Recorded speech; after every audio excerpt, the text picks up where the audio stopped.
Tetap melakukan pengamanan, mengatur sedemikian rupa bagaimana strategi supaya vaksinasi yang dilaksanakan ini dalam giat gebiar vaksin gotong royong ini berjalan dengan baik.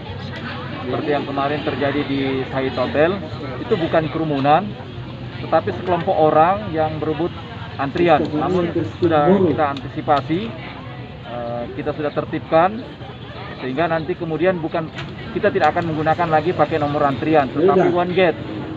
Sistem pendaftaran cukup sampai jumlah sasaran yang ditentukan, kita alihkan untuk besok harinya atau jadwal kemudian hari. Dan kemudian ya kita sudah atur untuk jaga jarak tempat-tempatnya dan memastikan bahwa masyarakat menggunakan masker. Dan disiapkan juga disinfektan ataupun juga fasilitas untuk cuci tangan.